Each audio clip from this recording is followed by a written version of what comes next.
Hello, everyone, and welcome back to another World Theatre Festival podcast. It's just me, Robbie, today, and we've got Craig. Hello. And today we're talking about audition. And you know, it's really nice that I wasn't having to audition, because I've only really been on... The only other time I've auditioned people was at LIPA. In your final year, you get a chance to sit in on the auditional panel just to get a feel for the process. But outside of that, I've never really auditioned people.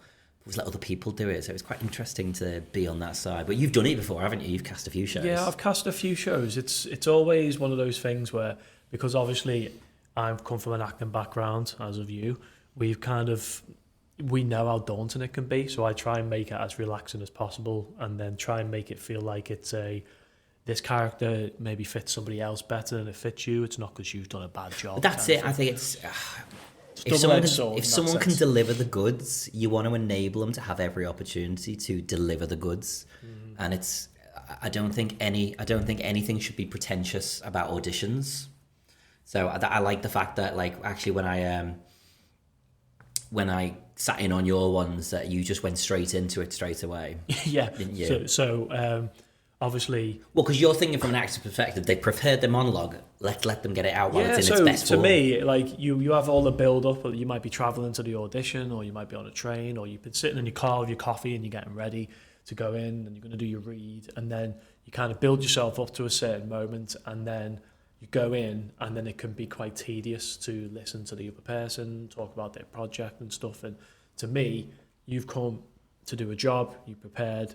I know it's good skill to have to be able to get yourself from like 0 to 100 to where you need to be for your audition, but out of respect for the performer, I think that you get them in, you let them perform, and then you let them relax, and then you can talk about the project. It's funny because I come from the opposite perspective, but I like your way as well. But I just like people to be relaxed. But I completely know what you're saying. Like, you know, they've worked hard to prepare this special speech just for you. Let them do it straight away, because that's what they've really come here to do. But I like to put people at ease. To be fair, like, we've done both parts of the process. We literally had a young lady that auditioned for me and then auditioned for us again today, because we knew that she was going to be right for something within the festival. For those who don't know, we've just had our big cattle audition today. Didn't quite get the turnout we were looking for, but it was intense, wasn't it? Yeah, it was. But because there was like that time beforehand where we were all having a chat as creatives and stuff like that, and there was no stakes at that moment, and everyone was just having a chat, she relaxed a little bit more, and then she gave more in the audition. So obviously those two things... Because that's it. Your style of audition is great for actors who are super confident and ready. Mm-hmm. Yeah, sure. And the way that I run it is quite nice as well for people who are a bit nervous and want to kind of almost build that relationship beforehand and see that the pressure's taken away. I'm still here to earn a job, but actually these people are friendly, so they're going to, as I always say to people, I'm looking to cast you, not turn you away. Mm-hmm. I want them to realise, like, you know, I want them to think, like, I want to cast you. It's just whether you're going to be right for it. But that I'm always looking to cast people. I wouldn't have invited an audition if I didn't think there was something about the look or the way you've... Yeah, it's weird for me, because when I'm casting something, I go about it two different ways. If I'm going to be producing the work with the talent, and it's going to not be so much autobiographical, but you're drawing it out of them, you might be co-writing certain parts of it. If you go down that more performance route, then you can kind of go on the journey with these people to get to that point. This time round, that's how I normally make work, but this time round, it's been strictly script. So I've got something in my head that I'm trying to find, so I can get it straight into the rehearsal process and start really, you know, pushing. You need the real character there straight away. You? So I was looking to see in my particular auditions whether or not these people could hit those points that I needed, and then as soon as I saw what I wanted, I went with that.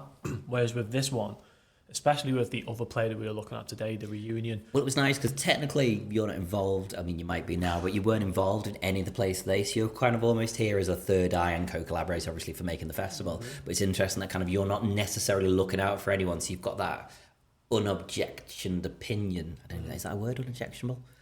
You know what I mean? Like your opinion is just that. It's not necessarily important, but it's valid. Yeah, it's one of those things where, like, when I went in the room with, who was the first guy we were with? Was it Josh? Josh. So we went in the room with Josh, and Josh just absolutely smashed his audition. He was really good, full of energy. He was going for the I mean, he's got that big energy, but you know what? That it doesn't always pay off, does it? Because sometimes you have the big energy, but then when you have to perform, you can lose all that energy. So I literally told him to strip it back. I gave him a through line which deliberately tried to throw him off a little bit. Yeah, and I was like, listen, if we were looking for this and you just give us this, and that's fantastic, but if I'm directing you, I want to just see that you can do something a little bit different. So I was like, so this isn't like a note necessarily. I just want you to literally try and go against the grain of what you've just done before, just to see if you'll play with the text a little bit. And then he smashed it again. So to me, that's like layers to him being an actor, which is always good to see. And that's it. And it's not as well as it. It's not always about like giving them that through line to see them do it perfectly. Can you go towards that direction? Can you veer off the one way you've practiced it? If I just give you one little thought that's contrary to how it looks at the moment, can you run with it? Yeah, and I just do it with every single person. Are they malleable? It's not a bad way to see. And it doesn't mean you won't cast them, does it? But it just helps you cement, right, well, if we decide to go down a different route, they can go with that or not. Yeah, and sometimes, depending on the person who's in the audition space, who's running the auditions, they might be looking for exactly what they want, which I did with my auditions for the island. But then in other cases, you're searching for something and it's going to go on a journey, and then you're going to find if an actor can find it or not while they're on that journey. I mean, you look for a character, don't you? But you don't necessarily you do have a look necessarily, or you more about the character? Because I've got to mention Liz from today. I love Liz. Liz is directing our My World War II show that I've written, We'll Meet Again. And one of the characters like, oh, she just doesn't look like Lucy. I'm like, but how do you know what Lucy looks like? It's like, I love the fact that she's got this picture in her head of how these little two family units are going to look. I never think like that, but it's interesting to me. Yeah, but there's also that idea that sometimes somebody walks into a room and they are that character. Yeah. So then, almost like fate. Yeah, but if you go into a process and you're kind of like, that person isn't that person, I'm like, well, you may have shot yourself in the foot there, because they might have walked into that room, for another play that we're putting on, and you might be just listening in the background, and then they smash that one. You go, oh, I've missed an opportunity to see that person. So for me, I would always want to see more people. Always have your wild cards. Yeah, more always people. Like the lady you cast as your main protagonist in that one. Like, I know you weren't necessarily looking for an accent word, but she's got a very strong accent. And I said to you, didn't I? I said, like, there's nothing to say she didn't have an accent, though, is there? Like, that could be a really interesting extra angle that's already got loads of angles to it. She brought a flavour. Yeah. With the performance, which was good, because all the people that auditioned for me were really good.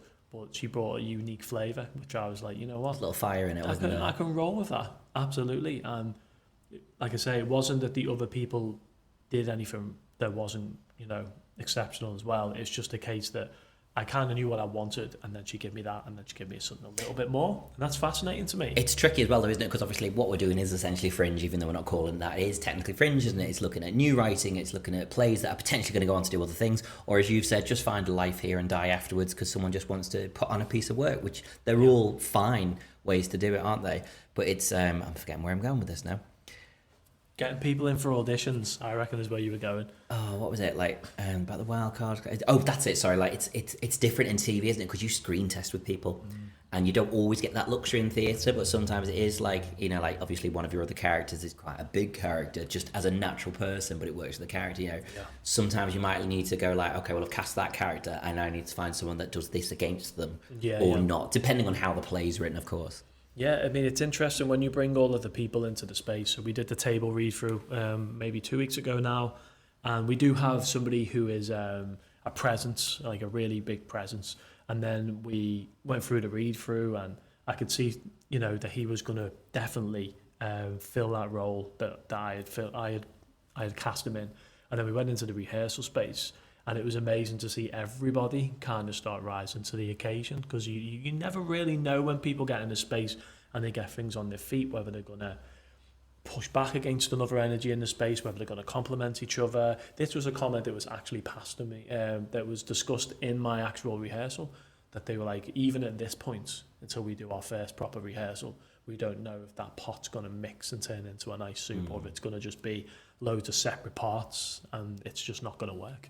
And even at that stage, like, with the way that you work, that must be quite interesting. It's like, we'll make it work. It just might need more of this ingredient or that ingredient, and that's the joy of the exploration part, isn't it? Yeah, well, maybe you just get a little bit of a keener eye over time, thinking these things will marry up quite well and complement each other.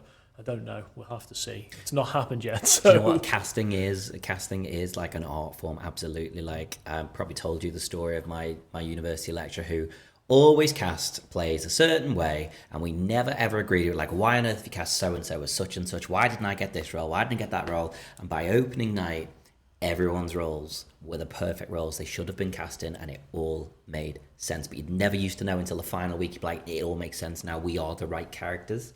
Somehow he saw the end goal and knew the best people to get in. It's definitely a skill. It's like, because obviously my background of doing like Times of 13 the first time around was you have to wear so many different hats. Yeah. So you kind of have to try and get these things right. But then as you're going up the totem pole and you're trying to be a little bit more professional, you would think that you would have people who are more keen-eyed to find this at that stage, that another stage. And, you know, that's kind of the aim, I guess, as you kind of grow and get a little bit bigger. But at the stage that we're all at now, we're many hats, you know? Yeah. And there's nothing wrong with that either. And I like it. I think I've resigned myself to the fact I will always be a jack of all trades, but a master of nothing. Like they call it a portfolio worker. Do you know what? I like that. Yeah, they came up with that term. I think my university lecturer, Teresa, she told me that. Well, she mentioned it's that a great in class, term. and I'm like, do you know what? Yeah, it makes people like us who are, you know, have our fingers in all the pies. It makes us feel like, oh yeah, that's what we are. We're one of those portfolio workers. Absolutely, but you know, it all harks back to what I always say. It's like with any job, isn't it? It's employability, and what do actors need to have? Other skills that you can offer to the mix. Like acting is your one skill, but you know, if you need to be able to cook a gourmet meal on TV and you can do that already because you've done chefing, you know, it sets you in better stead. So I always say pick up as many skills. I think that's why I love acting, because you're always learning, you're always picking up new skills. I think I only want to be in a Hollywood film because they'll pay me to train in a dojo if I did judo in a film. Do you know what I mean? Like I'd love that aspect. I don't even think I'd care much about the filming. I'd prefer the training for the role more than anything. Yeah, the process of it. Yeah, it's interesting. I mean, like we said, we did the rehearsal, the auditions today. And like the struggle to first problem was them finding the place. Yeah, I mean, finding the building is not the easiest. But we must do a shout out. Youth Space in Morton have been so good. They've been very, very generous to help let us use some of their space for our rehearsals and our auditions there as well. So thank you to Christine at the Youth Space for that. Thank you, Christine. We love you. But yeah, we've had that situation now where we're trying to cast all of these different plays, and you know, when I was doing things back in the day and I was starting out and I was doing unpaid projects that were small, like less risk and responsibility, I had like twice as many submissions for that as I do for, you know, the stage that we're at now. Which is mad, isn't it? Because you'd like to think like we've got, well, not for the festival yet, but like, you know, each of us in our companies have a bit of kudos now a little bit. So you'd like to think, right, I know that company makes half decent work, so I'd actually like to work with them. So I'm willing to put in a bit more of my risk myself. Yeah, and you'll get something out of it financially, even if it's not like the most, but you'll get something. And then obviously some of that for my project is like tied to the success of the sales, but you'll be guaranteed a flat fee. And you just think that... I think that's a nice way to move. I'd like to be able to do that in future years of say, look, this is the minimum we're going to guarantee you, or profit share, whatever is greater, but this is the least you'll go home with. I think we did that for that Rumpelstiltskin that we had. Yeah, and I just think that if you... It gives people a worth, a minimum worth. This is the minimum we value at, but we'd like to value you more. Yeah, we would like to, and we obviously would like to grow the festival, which then grows the shows, and then, you know, hopefully the success and stuff can follow along with the lessons. But it's just one of those many lessons. Yes, many. But it's just one of those things where it's. I'm loving the learning process. I'm not hating it yet. It is difficult because like the main part of the festival is the plays and the talent, and that is the part which we've not struggled with. We're certainly going to be fine, but that's been the hardest part of it.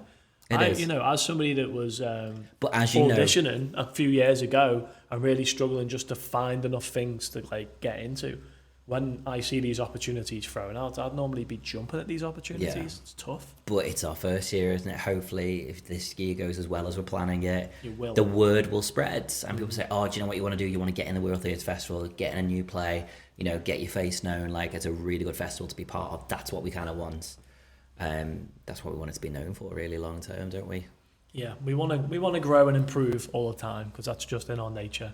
we're also quite competitive with ourselves, obviously more than anything else. So this was planned as one show, according to you, wasn't it? We know that no matter what this looks like at the end of this process, that the second year will be refined and better. Yeah, and the third year will be. It may not be bigger, but it will definitely be better. Yeah, you've got to balance quality with quantity. Yeah, absolutely, and we know that the types of people that we are, if there's any shortcomings that we have in this process, we're going to remedy and rectify them quickly. We're quick learners. We don't get burns or too many times. Yeah, we're good at keeping each other human, down to earth. Well, me down to earth more than anything. I tell you, one of my bugbears though, and it's a tricky one. People who apply for castings that are nowhere near where they live when it's low paid. Like, in one mind, like, have you not read the brief? This is not worth you taking part in. But then on the other hand, are you that desperate to get some acting work you're willing to sacrifice some money? It's a tricky one, but to me, I never want people to work for free if it's a professional job. Yeah. I always think it's important to get paid, even if it's £10 or £50 or whatever. I always think it's really important to get paid, and profit share should be designed to make a profit. And fingers crossed, if we sold out this festival, people should be able to take home something that's worth them investing the time into. Obviously, that's on ticket sales. That will be what it will be. Do you know what I mean? Yeah, it's really tough because with film, for example, like, I'd apply for a film in London and it wouldn't really be of a concern because you would be thinking, well, number one, you get your credit, you get your experience, but normally, like, a film is, if it's a smaller film, like a short film, it's going to take place over a couple of days. So that could be seen as an investment, but with theatre, there's such a time sink into getting it to where it needs to be before the dress rehearsal, the tech rehearsal, and then the show. And because it's being spanned across multiple weeks, I kind of think to myself, are you just spamming the casting calls, or could you possibly be interested in this? Some of them do copy and paste, I think, and I always think it's always worth just putting, even just changing. I mean, when I work with schools, I have a standard email with bits in bold that I'll change to make relevant, or if I know the school, I'll stick an anecdote in. I remember so-and-so who kicked me in the foot last year. I'll put something personalised in it, because I think people do appreciate, more so than ever now, the personalised approach where possible. But, you don't have to kiss someone's backside either. Yeah, I mean, I've had some fantastic show you've made an effort, show you've done a little bit of research into who we are, what we do. Some fantastic people who've applied and they've been like, do you want me to send you a video, show like, they search times of 13, your film's on YouTube, isn't it? Yeah. So it'd be nice, like, I'll watch blah, blah, blah, blah, blah. It's like, and it's a nice feeling, and be like, okay, you are invested in me already. But they can send you their monologue over the internet now, in a little video. We watched a few of them today, and some of them were absolutely excellent. It's the big buzzword though, isn't it? Because you can do self-tapes for everything now, can you? And there's the argument, isn't there, about like, it's great because it means I can apply for like jobs far away without having to waste the time on the travel. But then, as we've said, like, you don't get to have, like, we'll be honest, we had 4 people turn up today out of a possible 6. We had some video submissions, but the video submissions, they were interesting to watch, weren't they? But we just got to watch them. It was a one-sided process. We now have to chat with them. Yeah, there was not one person who was sat around the table of producers and directors, and there was more of us than there was cast for the day. And there was not one of us that enjoyed the process of getting the self-tape sent in. They all wanted that tactile feeling of being in the space and getting to get the measure of the person, and I'm very, very much that. I think it is, someone can be a good actor, but if they're difficult to work with, like, to me, it's a 50-50 process. I've got to know that you're willing to put the time in, but I've also got to know we're going to enjoy the process as a group. Not all have to be kind of bowing down to 1 or 2 people always, like, being the ones who call in sick every week because they've got other things to do. Like, you've got to get a feel for, like, is this going to be a relationship we can sustain at least for this period of time that we're working together. Yeah, and if I'm being completely honest, please do. It's a podcast. When I work with people, if they do certain things within my rehearsal process, or they treat people a certain way, I'm very much one and done with those people. Mental triggers. So they don't get the opportunity to mess me around a second time. So when time is precious. Yeah, of course, but you might drag people across the line for a particular project, and they might be like, we got the applause at the end, they all went well on the day, and then I'm the type of person that, but look at all the grey hairs I've got.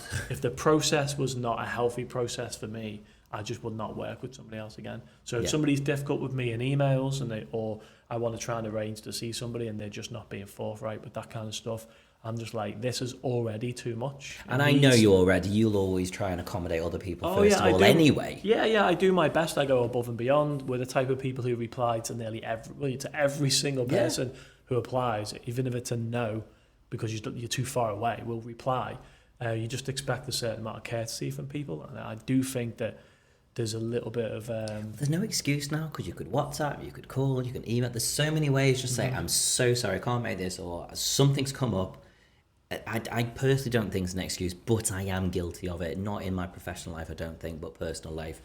I understand, but it doesn't make it any easier. You know, we're trying to give as many opportunities. You just want people to keep regular communication. Yeah, well, it's one of them things where, say, like, we move into year 2, and there was a couple of people who were meant to apply for auditions this year. It'd be entirely up to the other directors whether they wanted to see them next year, if that was something they wanted to entertain, but I would automatically know that I would not be working with them. Yeah, it's as simple as that. There's plenty more actors in the sea. Is there? Because we haven't found them. Well, you just need a bigger rod. No, do you know what it is? We discussed it, didn't we? We're not in the big theatre scene still, because obviously you've been doing your muggle job for a couple of years, living the life of a normal human. I've been doing my touring job, going around schools up and down the country, so we're not in those circles of all the fringe theatres and all the festivals that go on in the centre of Liverpool. And I would imagine if you're in those circles, you'll get lots of people applying, because they'll probably all apply for the same festivals with each other. Yeah, so, it's a bit of a click. It's interesting. And if you don't go and network and kind of play the game, then you're on the outside. Well, I said I'll do the website, you can do the network, and I leave that to you. And to be fair, like I've the people who I've interacted with who are taking part in the festival have all been absolute sweethearts, and they're very, it's been pleasantly liberating. Yeah, it's been fantastic. And then they also like the fact that we want it to be a success, so we're trying to go above and beyond. Well, I like to think they can see that we're so passionate to give as much as we can to make everyone's shows as good as we can with whatever help we can. I think that's where some people are a bit unsure, because like, we'll do anything, but it doesn't mean you have to have us do everything. Mm-hmm. Like, if you've got stuff sorted, that's also fine. But if you need us, we're here. If you want us to help with a trailer, if you want us to, sort out your flyers or posters or whatever, we've offered those things. Yeah, well, it's not just that. It's like, when you meet someone, they're like, oh, I'm an actor, and they're trying to sell you on their play or stuff like that, and then, I'll be like, yeah, and I'm off today, and normally I do this, and I do this, and I do this, and I do this, and I'm just a normal person, and then somehow I'm trying to facilitate all this crap so that we can have a festival. And then they go, oh yeah, and I actually just got a really horrible shift in the bar the other day. And then it's humans and interacting with each other instead of all of the bullshit who everyone's pretending that all they do is, I'm just this. I'm like, probably about 30% of people who are class themselves as successful actors will just be doing acting, and the rest of them are mucking in and doing whatever they can to make sure they do it. And it's like, when I meet new people who say they're actors, I'm like, well, yeah, of course you're an actor, you're in this, you're in that, but we're very human people. We're working hard in all aspects to be able to not only create the opportunities for people, for ourselves, but that makes us, I think it makes us relatable. And the people who we've come across and we're working with, they're very open and interesting people. And, I would say actors are good talkers, good TAs. Well, instantly you're in a really good place with them, because they can kind of see that, oh yeah, they're not just pretentious people who are pretending to be something that they're not. If you think about it, what is an actor? Someone who learns to talk about many different aspects of the world. Yeah. Every play is a different aspect, so we've got to be used to talking about the world, or there's something missing. Do you know what I mean? Indeed. And I think that's probably enough for today, because we've rambled on a little bit there. But yeah, we're talking about audition processes for this one and casting, and how it's interesting just for me getting back into it, but it's probably been almost as long for you. Yeah, just before COVID, really. Gosh, seems like such a long time ago. So if you've stayed with us up to this point, thank you very much. If there are any budding actors at the time of this podcast, we are still looking for a few people. Do feel free to email us. And if you want to find out more about the shows, do check out the website. It's www.wirraltheatreFestival.co.uk, and you can find us on most of the social channels if you search W Theatre Fest. But it's bye from me. And bye from me.